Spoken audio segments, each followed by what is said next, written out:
Hi guys, welcome to our channel.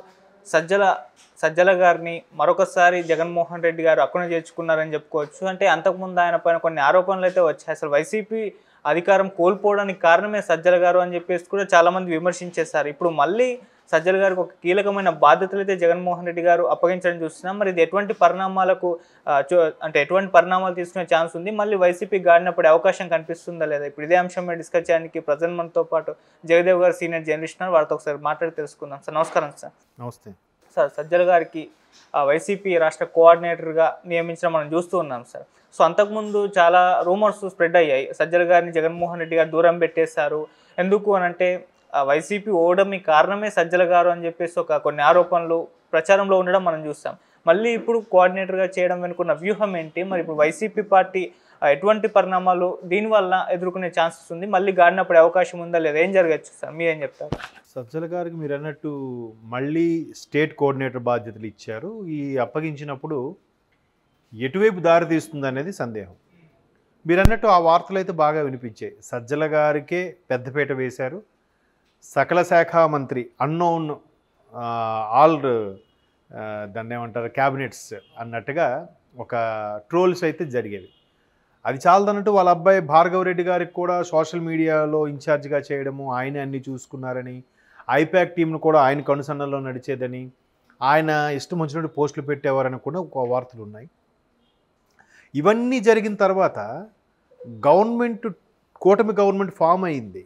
Form అయిన తర్వాత ఎందుకో సడన్గా ఒక్కసారి విజయసాయి రెడ్డి గారి మీద ఒక దేవాదాయ శాఖ అసిస్టెంట్ కమిషనర్, డిప్యూటీ కమిషనర్ ఆవిడ పేరు మర్చిపోయాను, ఆవిడదో ఇష్యూ రావడం, వాళ్ళిద్దరికీ ఏదో సంబంధం ఉంది, వాళ్ళ బిడ్డ ఎవరు, ఇట్లా రకరకాలుగా కూడా జరిగాయి కదా. సో ఆవిడ కొంచెం వైసీపీ ఫేవర్కి వాళ్ళకి భూములు, దేవాదాయ శాఖ భూములు అన్యాక్రాంతం చేశారని, షాప్స్ కూడా వాళ్ళకి టెండర్ లేకుండా ఇచ్చారని, దాంట్లో విజయసాయి రెడ్డి హస్తం ఉందని రకరకాల వార్తలు వస్తే దాన్ని వైసీపీలో ఏ ఒక్కరూ ఖండించలేదు. పైపెచ్చు అప్పుడు ట్రోల్స్ నడిచింది ఏంటంటే, ఒకసారికి 2 నెలల 3 నెలల కిందట మాట ట్రోల్స్ ఏమి నడిచిందంటే, విజయసాయి రెడ్డి గారు అంటే జగన్మోహన్ రెడ్డి గారు తర్వాత స్థానం ఎప్పుడు నెంబర్ 2లో ఉండే వ్యక్తి.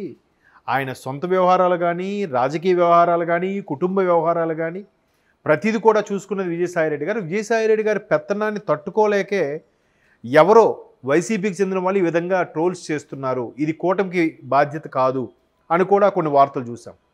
సో అప్పుడు చూచాయిగా వినపడిన పేరు ఒక పెద్ద మనిషి పేరు, మనకి అందరికీ తెలిసిన పేరే అది. బట్ ఇప్పుడు నేను చెప్పడం అనవసరం. సో ఇట్లాంటి రకరకాల రూమర్స్, రకరకాలుగా ఇబ్బందులు, మేబీ ఆ పెద్ద మనిషి ఈయనైనా అన్నట్టుగా కొన్ని సందేహాలు, ఈయనేనంటే సజ్జల గారేనా, ఇట్లాంటి వినిపిస్తున్న నేపథ్యంలో మరలా ఆయనకే అన్నోన్ సకల శాఖ మంత్రిగా సజ్జల గారికి ప్రొజెక్ట్ చేశారు, మళ్ళీ ఆయనకి ఇవ్వడం ఉద్దేశం ఏంటనేది క్వశ్చన్ మార్క్. ఇదిలా ఉంటే విజయసాయి రెడ్డి గారు నెంబర్ 2 స్థానంలో ఉన్నప్పుడు సోషల్ మీడియా వేదిక కానీ, లేదంటే పార్టీలో ఉండే కీలకమైన నాయకులు కానీ పరిధి దాటి మాట్లాడిన సందర్భాలు లేవు. అంటే ఊరికే ఎక్స్ట్రీమ్ లెవెల్కి వెళ్ళి టంగ్ స్లిప్ అయిన మాట్లాడడం అయితే జరగలేదు అంతగా. మామూలుగా రాజకీయ పరంగా విమర్శలు చేయొచ్చు, ఎన్నైనా చేయొచ్చు, కానీ మరీ ఫ్యామిలీకి, వైఫ్కి, పిల్లలకి, ఆడపిల్లల మీద విసురులు విసరడం అనేది సరైన పద్ధతి కాదు. అది అందరూ చూసాం. ఇప్పుడు ఆల్రెడీ ఎవరైతే సోషల్ మీడియాలో ఉన్నారో వాళ్ళు ఎదుర్కొంటున్నారు. సో ఈయన వచ్చాకే ఇటువంటి ధోరణి పెరిగింది అనేది కూడా ఒక విమర్శ ఉంది. ఇంకో విమర్శ ఏంటంటే, జగన్మోహన్ రెడ్డి గారు 11లోనో 12లోనో పార్టీ పెట్టినప్పుడు ఏదైతే పాదయాత్ర చేశారో అనుకున్నారో, ఓదార్పు యాత్ర చేశారో, అరెస్ట్ అయ్యారు, తర్వాత షర్మిలమ్మ గారు పాదయాత్ర చేశారు, గవర్నమెంట్ ఫామ్ 2019లో అయింది. అంతవరకు కూడా ఏదైతే జగన్మోహన్ రెడ్డి గారితో కలిసి ఉన్నారో 2019 ముందు ఉన్న వాళ్ళు ఎవరు 19 తర్వాత లేరు. మెయిన్ సజ్జల గారు వచ్చిన తర్వాత అటువంటి వాళ్ళు చాలామంది దూరం అయిపోయారనే వార్తలు కూడా ఉన్నాయి. అంటే చూడండి, నేను ఎన్ని రీజన్స్ చెప్తున్నాను, ఇప్పటికి ఒక 4 రీజన్స్ చెప్తాను. ఇంకో రీజన్ ఏంటంటే, మన జక్కంపూడి రాజా గారు, మాజీ ఎమ్మెల్యే, రాజానగర్ ఎమ్మెల్యే గారు, కరణం ధర్మశ్రీ గారు, లేదా బాలినేని శ్రీనివాసరెడ్డి గారు, వీళ్ళందరూ రకరకాల సందర్భాల్లో రకరకాలుగా చెప్పుకొచ్చేది ఏంటంటే, జగన్మోహన్ రెడ్డి గారు ప్రజల్లోకి రాకపోవడమే కాక మాలాంటి కీలకమైన నాయకుల యొక్క సలహాలు సూచనలు వినిపించకపోవడమే కాకుండా మాకు కనీసం కలవడానికి కూడా ఎప్పుడు అవకాశం ఇవ్వలేదు.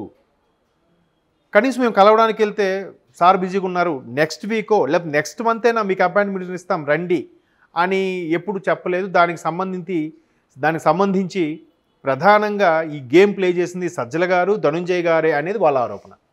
ఒకనొక సందర్భంలో ఇండైరెక్ట్గా ఓపెన్ అయ్యారు కూడా. ధనుంజయ రెడ్డి గారు, సజ్జల రామకృష్ణారెడ్డి గారు ఎప్పుడు కూడా జగన్మోహన్ రెడ్డి గారిని సరైన కలవించే ప్రయత్నం చేయలేదు. పైపెచ్చి వీలైన కనీసం ఆయనకు చెప్తే ఆయన మాతో మాట్లాడడానికి కలవడానికి ఇంట్రెస్ట్ చూపేవారేమో. దానివల్ల కూడా కొంత ఓటమికి కారణం అని చెప్పారు. అంటే ఇన్ని రకాల రీజన్స్తో సజ్జల గారి మీద ఎన్నో ఎలిగేషన్స్ పరోక్షంగా సోషల్ మీడియా వేదికగా జరిగినప్పటికీ మరలా ఆయనకే ఎందుకు ప్రాధాన్యత కల్పిస్తున్నారు అంటే ఇక్కడ 2 రీజన్స్ ఉంటాయి మళ్ళీ. ఒకటి, ఏదైతే హడ్డిల్స్ వెతుక్కొని కష్టంలో ఉన్న గవర్నమెంట్ ఉన్నప్పుడు హోదా చెలాయించడమే కాదు, లేనప్పుడు కూడా దాన్ని టేక్ ఓవర్ చేసి మళ్ళీ కార్యకర్తల్ని గాడిని పెట్టే బాధ్యత కూడా ఆయనకి అప్పగించవచ్చు. లేదంటే సజ్జల భార్గవరెడ్డి గారి రూపంలోనో లేదా సజ్జల రామకృష్ణారెడ్డి సూచనల ద్వారానో లేదంటే అందరి నాయకులకి ఎవరెవరైతే మాట్లాడమని విచ్చలవిడిగా మాట్లాడమని చెప్పారో వాళ్ళందరికీ ఇచ్చే సూచనల్లో ప్రధాన పాత్ర సజ్జల రామకృష్ణారెడ్డి గారు కాబట్టి రేపొద్దున కేసులు అలిగేషన్స్ అయితే ఈయనే ఆ కీలకమైన పాత్రలో ఉంటే తను సేఫ్ జోన్లో ఉన్నట్టుగా చేసి ఉండొచ్చు అని నా అభిప్రాయం. ఇప్పుడు మళ్ళీ కేసులు నడుస్తున్నాయి. ఇప్పుడు ఆల్రెడీ నిన్న మొన్న కాదు, లాస్ట్ వీక్ ఎప్పుడో లోకేష్ గారు స్టేట్మెంట్ ఇచ్చారు. రెడ్ బుక్ అంశం ఊరికే ప్రస్తావిస్తున్నారు కూడా చెప్తున్నా. ఆల్రెడీ చాప్టర్ 1 చాప్టర్ 2 అయింది, chapter 3 get ready to face అన్నట్టుగా ఉంది. సో ఇలాంటి ఇష్యూస్ కానీ జరిగేలాగా ఉంటే సజ్జల గారి ప్రోద్బలంతో వీళ్ళందరూ మాట్లాడారనే టాక్ కూడా ఉంది కదా. సో ఆ కేసులు ఇష్యూ అయినప్పుడు మీకు ఎవరు మాట్లాడమంటే అధిష్టానం మాట్లాడమంటే మాట్లాడాం. వైసీపీ కేంద్ర కార్యాలయం నుంచి వచ్చిన సూచనల ప్రకారం మాట్లాడాం. లేదా వైసీపీ కేంద్ర కార్యాలయంలో చీఫ్ సెక్రటరీగా ఉన్న సజ్జల గారు మాట్లాడమంటే మాట్లాడాం అని చెప్పినప్పుడు ఆ అంశం ఏదైతే ఉందో అది ఆయనకి ఆపాదించబడేలాగా ఆయనే ఫేస్ చేసేలాగా ఉంటే బాగుంటుందని, లేదంటే ఆయనే సూచనలు ఇచ్చాడు కాబట్టి ఆయనే దానికి తగ్గ ఎక్స్ప్లెనేషను సవరణ ఇచ్చుకునే విధంగా ఉంటుందని కంటిన్యూ చేస్తున్నారా అనేది ఒక నా డౌట్. ఇది జనరలైజ్డ్ కాదు. లేదంటే ఆ అంశాలన్నీ తెలిసి నలిగిపోయి ఉన్న వ్యక్తి కాబట్టి సజ్జల గారు, పైగా ఒకప్పుడు మీడియాలో చేసిన పర్సనే,